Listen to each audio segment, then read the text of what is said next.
Saya mau informasikan, saudara, kita asik bertikai. Tapi ternyata orang lain sedang sibuk menggarap berbagai macam perundang-undangan yang anti-Islam untuk diberlakukan di Indonesia, saudara. Satu, di DPR sudah masuk draft rancangan undang-undang keadilan dan kesetaraan gender, saudara. Isinya tidak sesuai dengan ajaran Islam. Di antaranya, dia mendefinisikan, saudara, atau salah satu pasal berbunyi, barang siapa yang melakukan suatu tindakan mengandung unsur pembedaan antara laki-laki dan perempuan karena berdasarkan jenis kelamin, maka mereka dipidana penjara. Saya ulangi bunyinya. Barang siapa yang melakukan suatu tindakan yang mengandung unsur pembedaan antara laki-laki dan perempuan karena berdasarkan jenis kelamin, maka dipidana penjara. Saudara, kalau undang-undang ini besok diketok palu berlaku, saudara, maka menjadi musibah besar umat Islam. Apa musibah besarnya?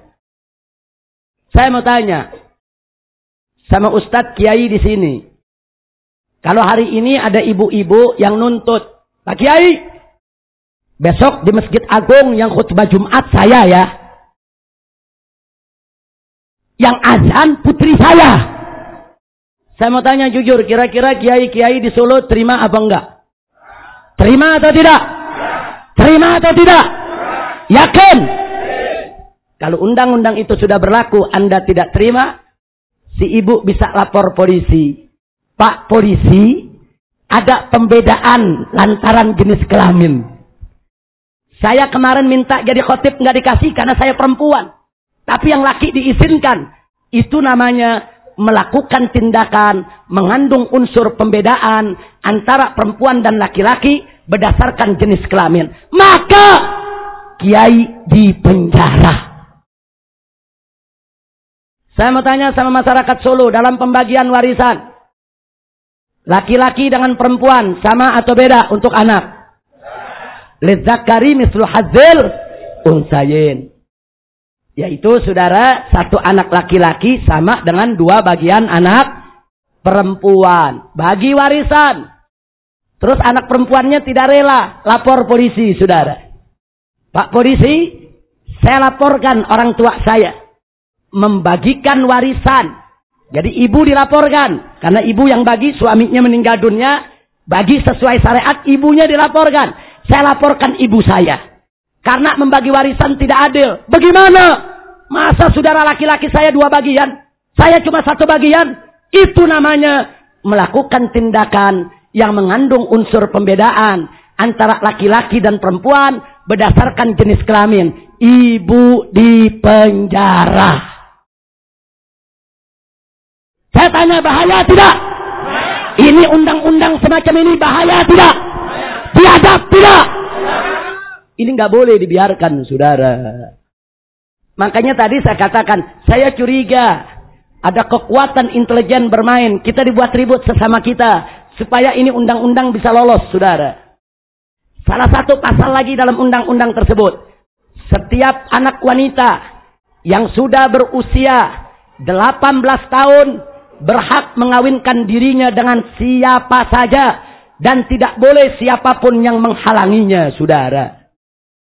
Berarti kalau undang-undang ini berlaku, saudara, maka kalau anda punya anak perempuan sudah 18 tahun, dia mau kawin sama orang kafir, dia mau kawin sama germo, dia mau kawin sama bajingan, ibu dan bapaknya tidak berhak menolak.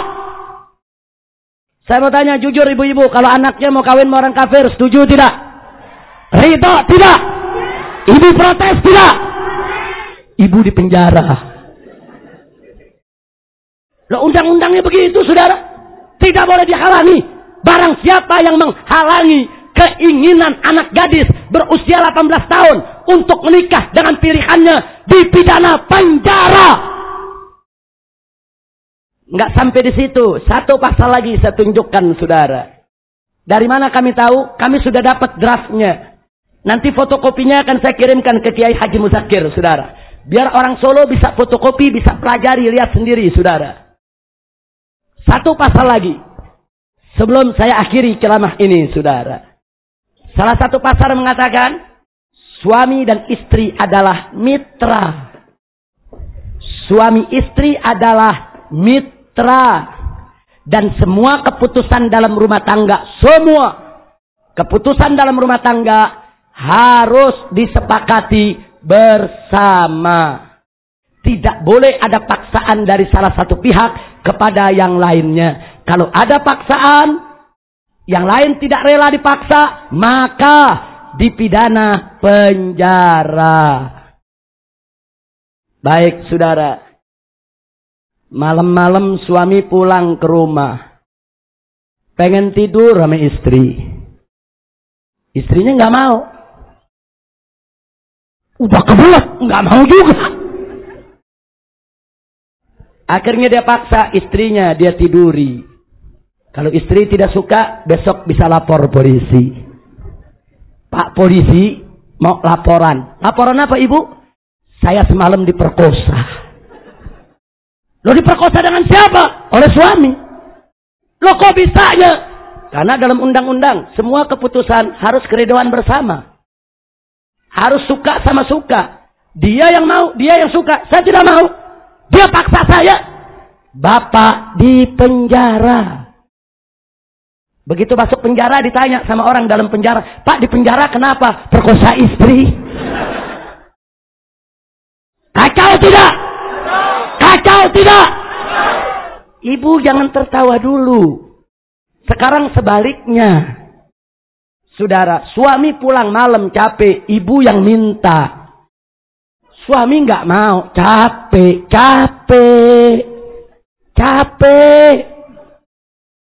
Tapi ibu nggak ngerti. Udahlah mas, diem aja. Nggak bisa, mah capek. Karena istri sudah tidak tahan, dia paksa. Akhirnya terjadi hubungan. Suami nggak rela. Besok pagi suami lapor polisi, saudara. Pak polisi, saya lapor. Kenapa? Semalam saya diperkosa. Diperkosa sama siapa? Sama istri. Istri di penjara. Saya tanya, ini undang-undang ngawur tidak? Edan tidak? Gila tidak? Sableng tidak? Jadi kalau DPR RI setuju berarti DPR RI sableng tidak? Kalau partai-partainya setuju berarti partai sableng tidak? Jadi kalau partai ada yang setuju undang-undang semacam ini, itu namanya bukan partai, tapi namanya partai. Maka itu saya mau tanya orang Solo, kira-kira kalau undang-undang ini disahkan, siap kita lawan? Siap kita lawan! Siap kita lawan! Takbir! Fokuskan pandangan kita. Dengarkan baik-baik undang-undang yang digodok di DPR RI, saudara. Itu baru satu saya cerita.